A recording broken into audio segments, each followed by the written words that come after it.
Hey guys, Steve here from Calls and Cons Detecting, and welcome to another video out on the fields. Today, same plan as usual with the Manticore, same settings I think, but might switch it up and use the 8-inch coil today. A bit of a trashy area here where there have been quite a few coins found, and so I think I'm going to try the 8-inch and see how we go. And if that doesn't work out, I can switch back to the 11, that's no problem. We'll try sensitivity of 18, recovery of 3 or 4, just in all-terrain general, see if we can pluck out a few old coins, 1800s coins. Been quite a few found here, but they are difficult to find. And our challenge is lead and bottle tops down deep, so they sound good when we hit those on the detector, and we've got to dig them though. Anyway, we'll get on with it. First good target, I will show you what we get, and hopefully we have a good day. Back soon. All right guys, so I didn't record this one, but I wish I had have. I should have. Why wouldn't I? Look at the target. Nice solid 60. Dug it up, and somewhere in here we plucked out that. That's not a bad start. Little ram's head shilling. What a ripper. 1955. Beautiful. Hoping we can get something a little bit older than that, but that's not a bad start at all. That should clean up quite well. That's Queen Elizabeth. There she is. What a ripper. All right, let's keep on hunting. So pretty punchy little signal just here. 69. Feels like there's bricks down in the hole, or a rock at least. It's about 3 bars down, so it's not too far.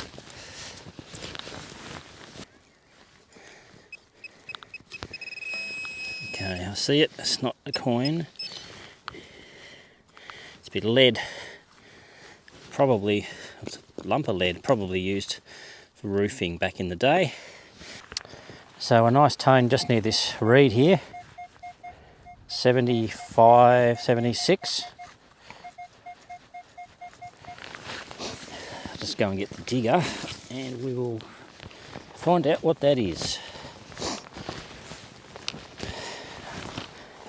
The good thing about the 8-inch coil is that you can get into these little tight spots that aren't quite as easy for the bigger coil to get into.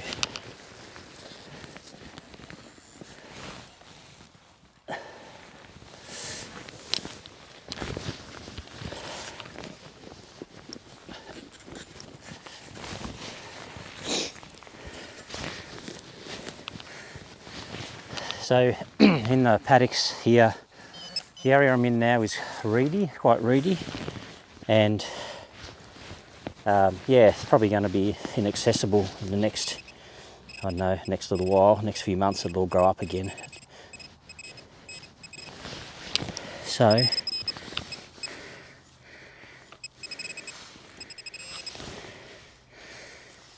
it's in there. It's in there. Oh, look at that, guys. He got a coin. It's going to be pretty beaten up, though. Wonder what that is. Looks like it's been through a fire to me. Or either that or it's just been sitting in this nasty stuff for a while.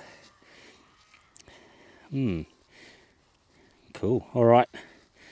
Let's see what this side shows us when we break the rubbish away. That's silver. Pretty sure that's a silver coin. Could be a florin. It's a bit nasty though. Alright, I'll give it a brush. But that's pretty cool. Pick that out nicely. Just a sec. Alright, so I've given it a little bit of a brush. You can see there. That's a florin. 1951. It's a little bit beaten up. George VI. Looks like it's been in a burn pit maybe. Been burnt. Or just in some acidic soil or something, but that should clean up okay. Happy with that. 2 coins, 2 silvers. Not as old as I'm hoping for. I really would like to get into the 1800s, but hey, I am not going to complain about finding a florin. It's the first florin I've found for a long time, so happy days. Okay, let's keep going in this area with the little 8-inch. You can see the kind of terrain I'm talking about. It's quite reedy. But but there's obviously been activity in here because we found 2 coins already. Let's keep going. Definitely one worth checking out just here. About 3 bars of depth, about 70 or so. This area here, this reedy area, there aren't too many targets really, so that's kind of good in a way. I expected there to be a lot more rubbish here, but there doesn't seem to be too much, at least the areas I've covered. And I've only had a handful of targets, and 2 of those were silver coins, so it's not too bad. Happy with that. Okay, we have got something in the back of the hole just there. Alright, so I haven't picked it up yet, but there it is. It's something big and kind of oval. Could be horse related, I reckon. Probably a bridle rosette. I found a few of these here. Yeah, it is. There's the pins to hold it on. This one's just in an oval shape. There might be something on it. I'll give it a bit of a brush down, see if there's anything there. Cool. Yeah, this is the first one this shape I found. I found a few of the beer barrel shaped ones and a few of the ones with the scalloped corners, but none of this shape. Let's give it a bit of a brush. Well, it doesn't appear to have anything written on it.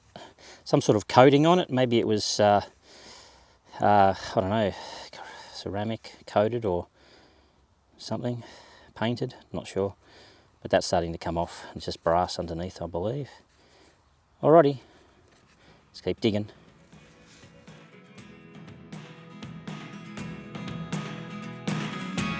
I never really know what's going on. Look at me sometimes like all you want to do is run. Hear me out, hear me out. If all the things you know. So right up against these old poplars here, I've got a signal. It's about a 70. I'm noticing that the blob is right on the non-ferrous line, touching it at least, but it's actually just above it. And what I've been trying to do is take more notice of that, hoping that it can tell me the difference between a bowl top and a coin. I haven't really noticed anything obvious yet, but I'll keep working on that and keep taking notice of that. I might find a pattern or something, because it's quite frustrating digging up bottle tops when they sound like coins. It's just down in there. Hopefully it's a coin. It certainly sounded nice and it was fairly deep. Is that it? Yeah, it's a bottle top. Ah, damn it. That's a shame. Okay, so that bottle top back there was, as we said, just underneath the line. I've got a really clear one here which is bang on the line. The line runs through the centre of it pretty much.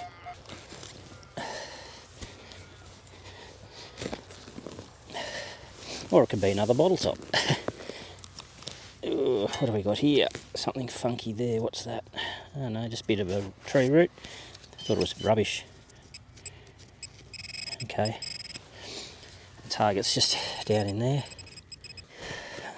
Well, it's something with an edge, but it's not a coin.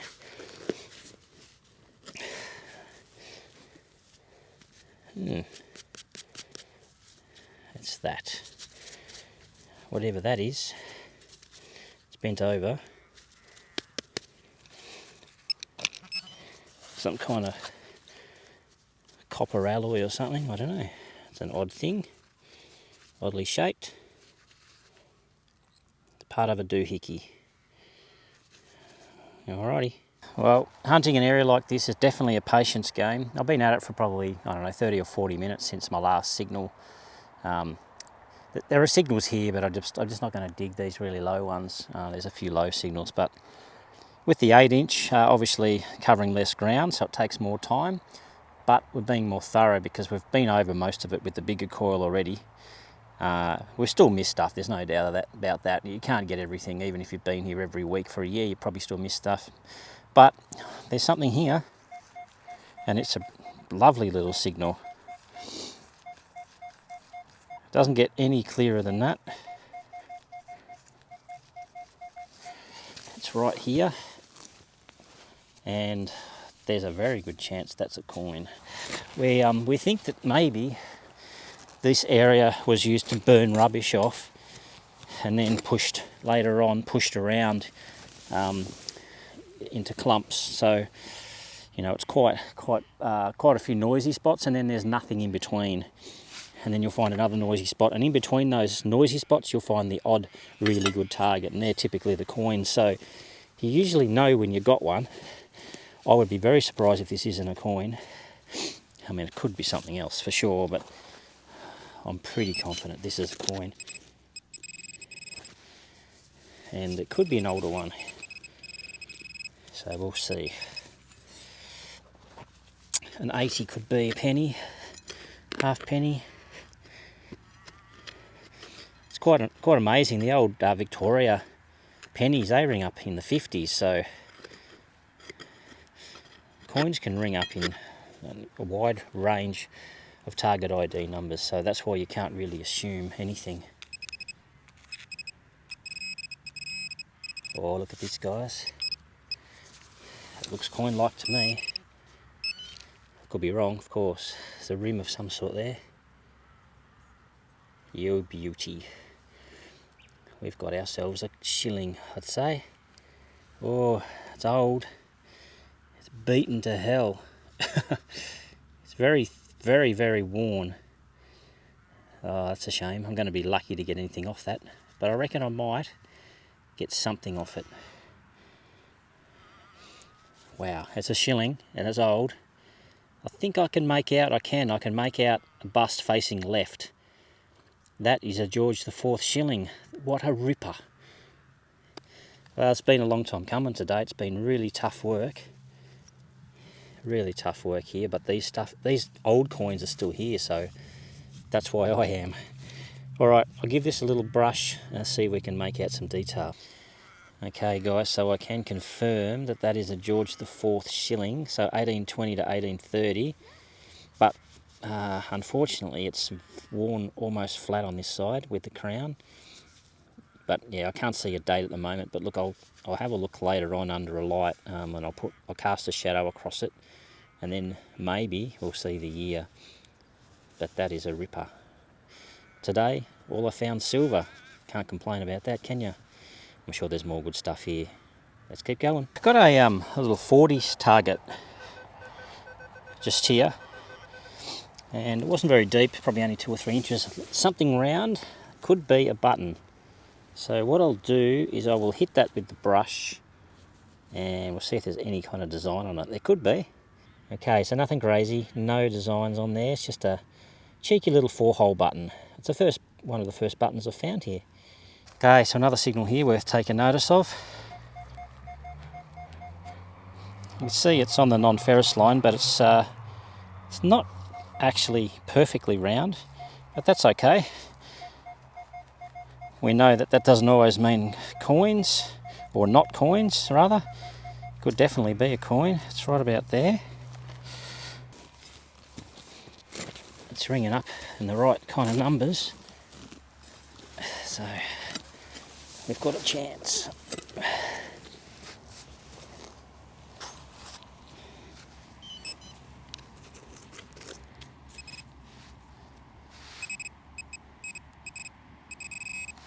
Oh yeah, we've got something round. We have got something round. You probably saw that before I did. Right there. Something round. Very, very thin. Incredibly thin. Is that another silver? Oh, you are kidding. I think it is, you know. Is it? Wow, it's thin. Looks silver. Maybe not. Okay, could be my first copper. Let's give it a bit of a touch up, but again, very, very worn and not much detail coming through at all. All right, let's hit it with a brush. That's pretty cool. Well guys, I think it's a silver coin, and it's exactly the same diameter as the George IV shilling that I found probably 20 metres away, but look at the difference in the thickness of it. The one on the left is the George IV. The one on the right is the one I just found. It's completely worn thin and flat. I don't know. It could be a coin. It seems a little coincidental that it's exactly the same diameter as that George IV. Exactly the same diameter. And I'm guessing it's the same coin. Probably. But I'll clean it up later, see if I can get anything off it, but it's even more worn than the other one I found, which is pretty unbelievable. But I think that's silver. I think that's George IV. That's unreal if that's the case. Maybe it's not a coin, but it rang up with the same target ID, I believe. I'll just put these down on the ground and I'll wave the coil over them, and we'll just have a look at that. So there was this one on the is an 84, I think. Yep. And this one, because it's so much thinner, but it's a 78, 79, so I believe they're the same coin. Just one is way more worn than the other. Incredible. All right, let's keep going. There's still cool stuff here. I've got a surface target. I thought it might have been a current coin or something, but have a look at this. It's a bling ring. I think it's bling anyway. It's ringing up in the 70s. Maybe it's silver. Don't know. Check that thing out. I think it's just fake. White stone of some sort in it. The things you find. Oh well, add that to the collection for the day. Just about finished for today. Haven't found too much more since those two George IV shillings, which was awesome. Love finding those, they were great. I haven't found a single copper coin today, that's amazing. I found four silver coins, a bit of horse tack and this ring here, and that's been it. And a bit of lead, of course, in between. So we'll search for a little bit longer and then we'll pull stumps, I reckon, and head home. So that's cool. Alright guys, that's going to do us for today. That's a wrap. Yeah, had the 8-inch coil on the Manticore all day today with the headphones. It performed pretty well, and it's a whole lot lighter to swing than the 11-inch, so that makes it a lot nicer. Obviously not covering quite as much ground, but it certainly didn't miss much when I went over it. So fines, old cans and things are pretty common. Bottle tops sound pretty good, plenty of those, and bits of lead. Bottle tops and lead are the main issues that we've got in this site. A few other relics, bits and pieces, I don't know what they're from. Bits of brass, copper, aluminium, a few fittings, big old bolt, some kind of, I don't know what that is. It's got that piece on the side that looks like you might turn it. I'm not sure what it's from though. 4-hole button, shoddy end, small caliber. Another piece of copper there, scrap copper.